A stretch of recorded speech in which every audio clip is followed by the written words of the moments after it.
ఫెమిడిలైట్ అసలు vaginal infections నుంచి ఎట్లా మమ్మల్ని కాపాడు? వైట్ డిశ్చార్జ్ రావడము, ఇచ్చింగ్ రావడము, యూరిన్కి వెళ్ళినప్పుడు మంటగా రావడము, ఇలాంటివన్నీ వెజనల్ ఇన్ఫెక్షన్ వచ్చిందని చెప్పేసి అనుకోవడానికి ఉదాహరణ. Symptoms sir? కొంచెం స్మెల్, ఇవన్నీ ఫౌల్ స్మెల్, అవన్నీ ఫిషీ స్మెల్ అవన్నీ వస్తాయి. ఈ వెజనల్ ఇన్ఫెక్షన్స్ ఫస్ట్ ఎందుకు వస్తాయి? One of the main reason మనకు జనరల్ గా పొరపాటు చాలా మంది చేసేటటువంటి, తెలియక చేసేటటువంటి పొరపాటు ఏంటంటే వాటర్ తో డీప్ గా క్లీన్ చేసుకుంటుంటారు. అదే పెద్ద తప్పు అసలు యాక్చువల్ గా. ఈ వాటర్ తో రిపీటెడ్ గా వాష్ చేసినప్పుడు ఈ గుడ్ బ్యాక్టీరియా బయటకు వెళ్ళిపోతుంది. ఓకే.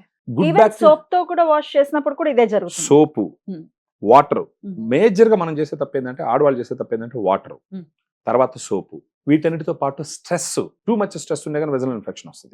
వాళ్ళ ఇమ్యూనిటీ కాంప్రమైజ్ అవుతుంది, బ్యాడ్ బ్యాక్టీరియా అక్కడి నుంచి గ్రో అవుతుంది. వెజైనాలో గుడ్ బ్యాక్టీరియా కౌంట్ తగ్గింది కాబట్టి బ్యాడ్ బ్యాక్టీరియా ప్రెజర్ వెళ్తుంది అని చెప్పేది మనం గుర్తించాలి. అలాంటి సమయంలో ఏం చేస్తుంది అంటే, మీరు ఫెమిడిలైట్ డైలీ ఒక క్యాప్సూల్ నైట్ గాన భోజనం తర్వాత తీసుకుంటూ ఒక 3 months కంటిన్యూస్ గా వాడుకొని, తర్వాత ఇంకో 3 months మెన్సెస్ డే నుంచి 10 days, మళ్ళీ మెన్సెస్ డే నుంచి 10 days, మళ్ళీ మెన్సెస్ డే నుంచి 10 days వాడుకుంటే మళ్ళీ ఇన్ఫెక్షన్స్ రాకుండా కంట్రోల్ చేసుకునేదానికి అవకాశాలు ఉంటాయి. ఫెమిడిలైట్ లో 2 రకాల స్ట్రెయిన్స్ ఉంటాయి. Lactobacillus rhamnosus HN001, Lactobacillus acidophilus LU14 అని. ఈ 2 స్ట్రెయిన్స్ యూఎస్ నుంచి ఇంపోర్ట్ చేయడం జరిగింది. ఈ 2 స్ట్రెయిన్స్ ఏం చేస్తాయంటే వెజైనాలో pH ని 3.5 నుంచి 4.3 మధ్య మెయింటైన్ చేస్తాయి.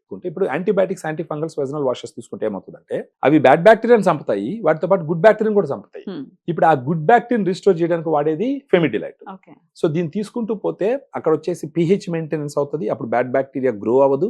నెక్స్ట్ బ్యాక్టీరియోసిల్స్, హైడ్రోజన్ పెరాక్సైడ్ అని కొన్ని యాంటీ మైక్రోబియల్స్ రిలీజ్ చేస్తాయి. దాని ద్వారా కూడా బ్యాడ్ బ్యాక్టీరియా చంపబడుతుంది.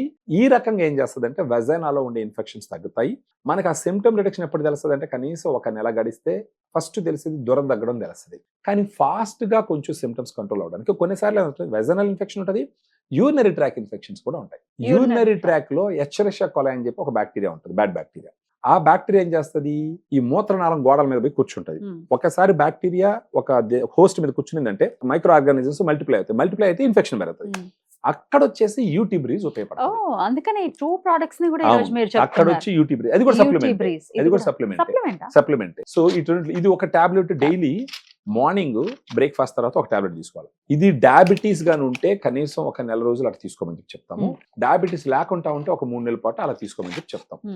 సో ఉదయాన్నే యూటీ బ్రీజ్ ఒక టాబ్లెట్ తీసుకుంటూ, నైట్ ఫెమిడిలైట్ ఒక క్యాప్సూల్ తీసుకుంటూ ఒక 3 నెలలు కోర్స్ కంప్లీట్ చేసినారంటే వాళ్ళలో సిగ్నిఫికెంట్ గా ఇన్ఫెక్షన్ కంట్రోల్ అయ్యి మళ్ళీ ఇన్ఫెక్షన్ రాకుండా కంట్రోల్ చేస్తుంది.